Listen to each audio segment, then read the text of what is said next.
Okay, welcome guys. Do intro. Cool. Can people hear me okay? Yeah. All right. Yeah, sound good. Cool. I have to leave at 11:15 my time, like 12 minutes. 12 minutes. So I just want to get it started. And I'm going to see, before I leave, I'm going to see if I can transfer recording to someone else so that we don't mess it up. Anyway, if we go over to the agenda, I'll put that into the chat real quick.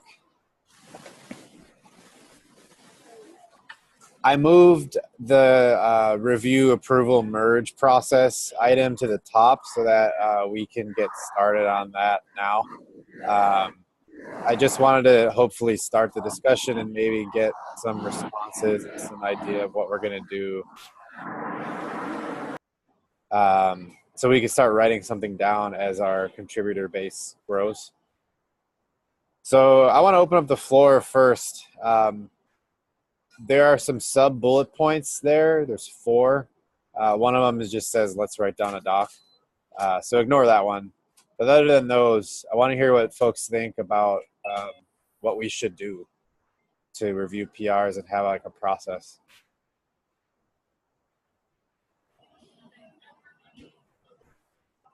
Any thoughts? This came from a discussion from, I think it was me, Marwan, and Rob.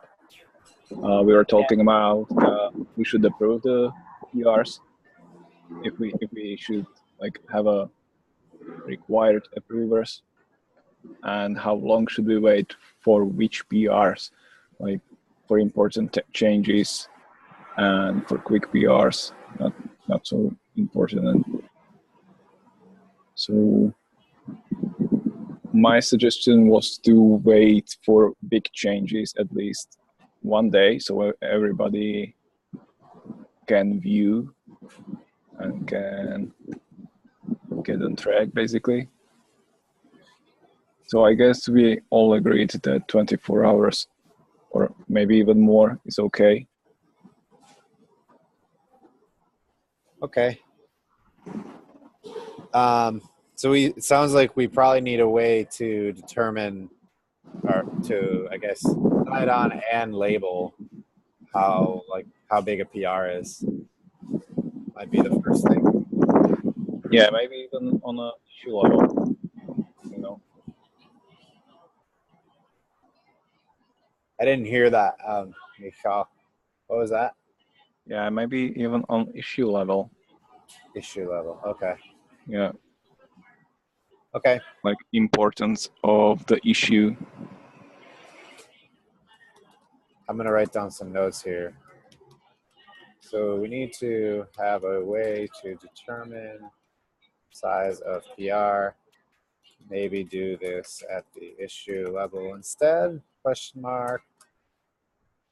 Okay, other ideas from folks?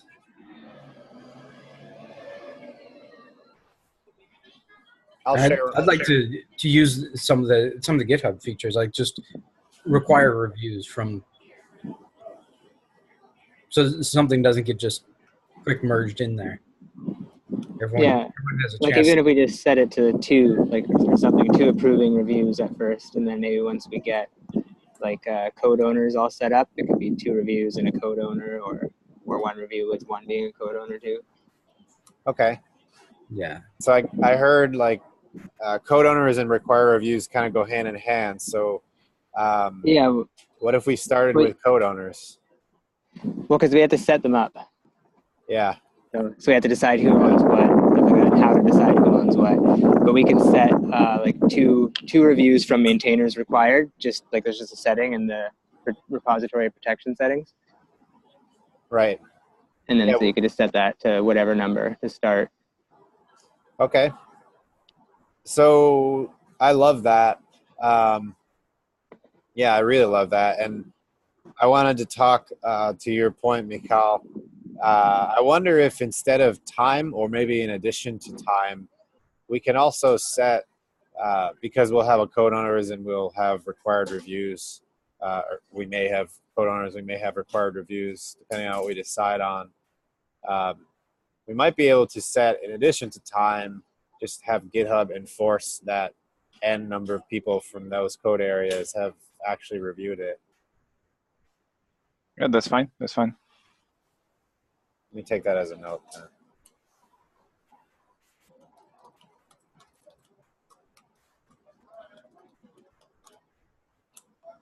And I think right now, since we're gonna have, like, we don't have a ton of just folks in the community, we're probably gonna want to go pretty broad in the code owners file, so we can still have, you know, individual packages, storage, CDN, what have you.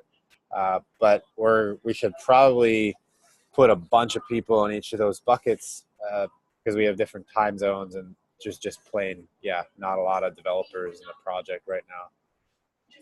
And so I don't think we have to decide who's going to be in each group right now, but just keep that in mind as we go. And luckily we can PR the code owners file, which is nice. Yeah, I don't think the code owners is too pressing right now. That's kind of going to grow as we grow the project anyway. Okay. So you think we don't need a code owners file and to use that feature now, or something else? I don't think it's necessary right now. I mean, if somebody wants to grab a specific package, that's great. They're going to be thrown on the reviewer list automatically for any code that's in that area. Mm-hmm. But I don't think we need to sit down and go through every package and say, okay, who owns this and who doesn't. Oh, I see. And let that build out as people, you know, take responsibility for each of those areas.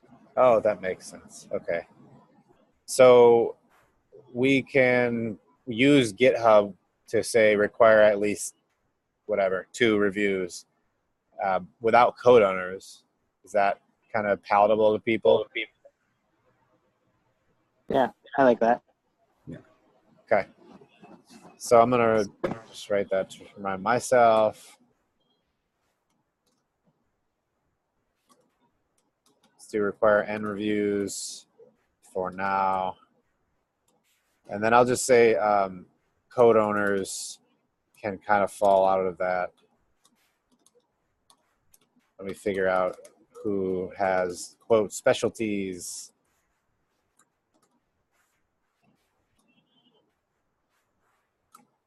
I love typing while I talk. It's very challenging. One other thing, kind of housekeeping. Admins on the repo, so the contributors folks, we are able to merge. We're able to merge branches that either haven't passed CI or also haven't been updated to tip of master. So I'm going to turn that off just to prevent accidents. Because for the tip of master one, it's kind of obviously, like, we want to make sure that CI passes, but it's kind of worthless unless it's passing against master. That's not. I just wanted to mention that because that's coming, and we'll see it. If you're on the contributors team, you'll see that like right after this.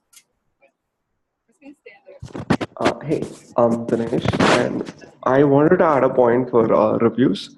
So I think most of the issues the owners or the people who have the context creates it. But if you try to add more description and then what sort of, like, why did we create it and what it should, have, so that it's complete. If you have more description, even other people could review the PR. Syntactically, I think anybody could review it, but functionally, for somebody to review a PR, it needs more details in the issue which we have.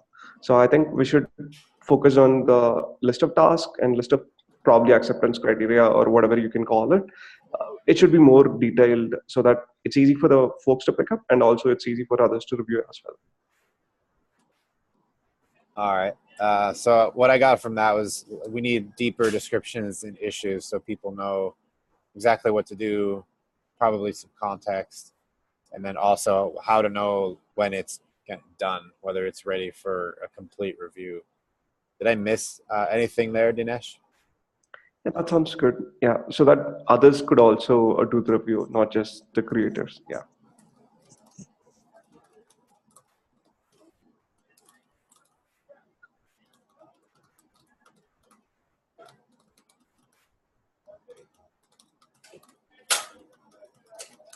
Okay. I'll put that on me right now. I'm going to go through and there's Brian. Hi, Brian. All right. Safe flight. I'll put that on me for now. I'll go through issues and whatever doesn't have good descriptions that kind of fit that, Dinesh, I'll just kind of ask people, if you filed this issue, can you give some more, whatever, some more context, history, whatever else it may be. Sure. I will put that as action item for me. Okay.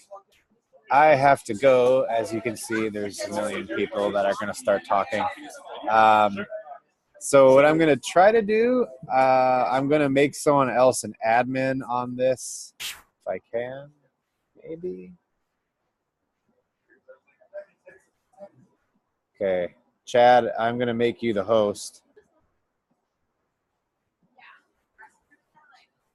And I'm going to have to stop recording, Chad.